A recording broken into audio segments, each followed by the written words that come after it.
ఆశ్రమ పాఠశాల విద్యార్థిని శైలజ మృతి నేపథ్యంలో కొమరం భీం ఆసిఫాబాద్ జిల్లాలో పోలీసులు ఆంక్షలు విధించారు. శైలజ స్వగ్రామం వాంకిడి మండలం దాబాలో పోలీసులు భారీగా మోహరించారు. గ్రామంలోకి బయట వ్యక్తులు మీడియాను అనుమతి ఇవ్వడం లేదు. గ్రామం చుట్టూ పికెటింగ్లు ఏర్పాటు చేశారు.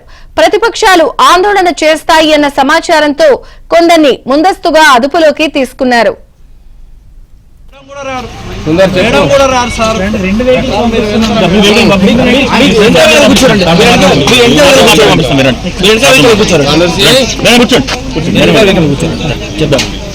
ఆల్రెడీ వస్తున్నా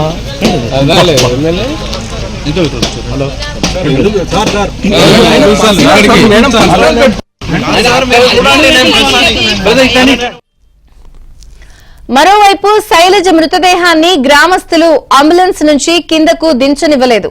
బాధిత కుటుంబాన్ని ఆదుకోవాలని కలెక్టర్ వచ్చి హామీ ఇచ్చే వరకు అంత్యక్రియలు నిర్వహించబోము అంటున్నారు.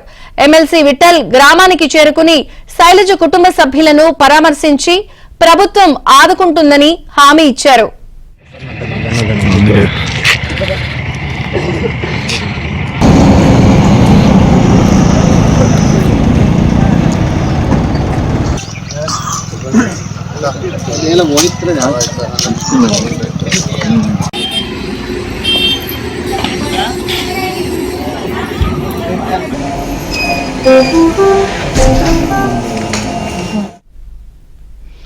అటు ఆసిఫాబాద్ ఎమ్మెల్యే కోవా లక్ష్మిని పోలీసులు హౌస్ అరెస్ట్ చేశారు.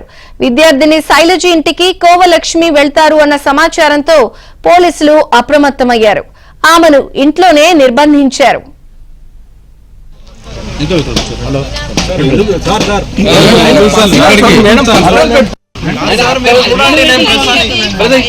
మేడం వాళ్ళ పర్సనల్ సార్ ఇప్పటి నుంచి కాదు, గత 6 నెలల నుంచి ఉన్నాను సార్. మీరు సార్ మాతోనే మేడం ఉంటది. మేడం కూడా రారు, మేడం కూడా రారు సార్.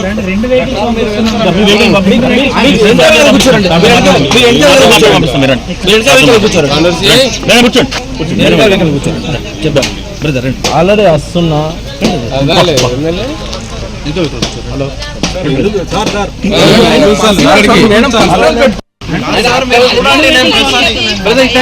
మేడం వాళ్ళ పర్సనల్ సార్ ఇప్పటి నుంచి కాదు, గత 6 నెలల నుంచి ఉన్నాను సార్. మీరు సార్ మేడం మాతోనే మేడం ఉంటది. మేడం కూడా రారు. ఇక ఆసిఫాబాద్ జిల్లాలో ఈ ఘటనకు సంబంధించి ప్రతిపక్షాలు ఆందోళన చేస్తాయన్న సమాచారంతో ప్రస్తుతం శైలజ మృతదేహాన్ని అంబులెన్స్ నుంచి దించకుండా గ్రామస్తులు కూడా అడ్డుకున్నారు. అయితే బాధిత కుటుంబానికి కలెక్టర్ హామీ ఇవ్వాలని కూడా వాళ్ళంతా డిమాండ్ చేస్తున్నారు. తాజా పరిస్థితిని మా ప్రతినిధి మాంతయ్య అందిస్తారు. మాంతయ్య, ప్రస్తుతం చర్చలు నడుస్తా ఉన్నాయి. కలెక్టర్ వెంకటేష్ దోత్రే, ఐడిడిఏ ప్రాజెక్ట్ అధికారి ఖుష్బూ గుప్తా సహా జిల్లాకు సంబంధించిన ఎమ్మెల్యేలందరూ కూడా దాబా గ్రామానికి చేరుకున్నారు.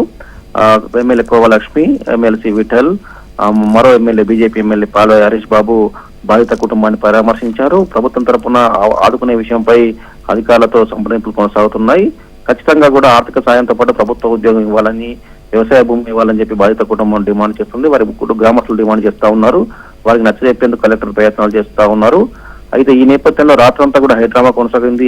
స్థానిక ఎమ్మెల్యేను హౌస్ అరెస్ట్ చేశారు.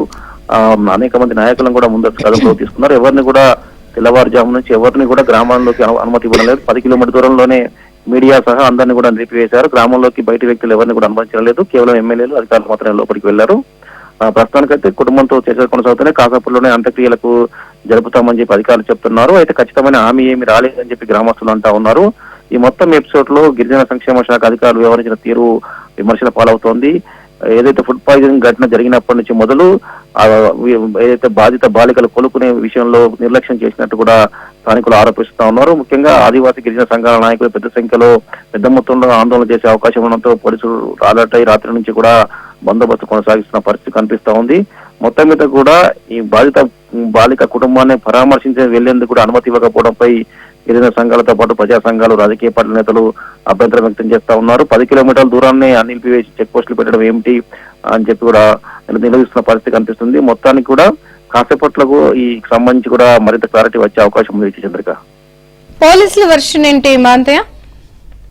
పోలీసులు మాత్రం ముందు జాగ్రత్త చర్యగా ఏదైతే ఆందోళనలు చెలరేగే అవకాశం ఉంది, శాంతి భద్రతల సమస్యగా మారే అవకాశం ఉన్నందునే తాము ముందు జాగ్రత్తగానే నేతలను అదుపులో తీసుకున్నట్టు పోలీసులు చెప్తా ఉన్నారు.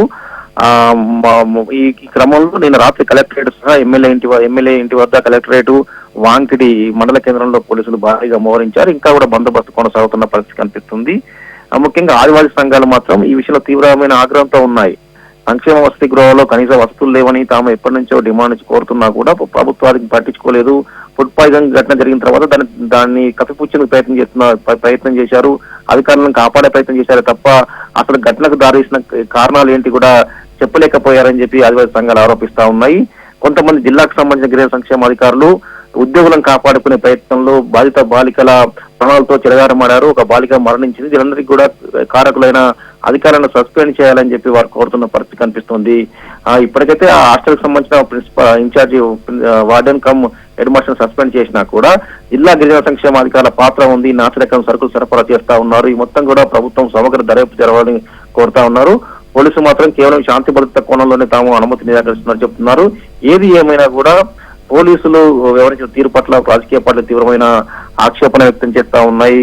ఒక గత ప్రభుత్వం కంటే ఎక్కువగా ఈ పోలీసులు అణచివేత కొనసాగుతుందని చెప్పి ప్రజా సంఘాలు ఆరోపిస్తా ఉన్నాయి. మొత్తం మీద కూడా శైలజ ఎపిసోడ్ గిరిజన సంక్షేమ శాఖ హాస్టల్లో కావచ్చు, మొత్తం ప్రభుత్వ వసతి గృహాల్లో ఉన్న దుర్భర పరిస్థితికి అద్దం పడుతోంది. విజయచంద్రిక. Thank you.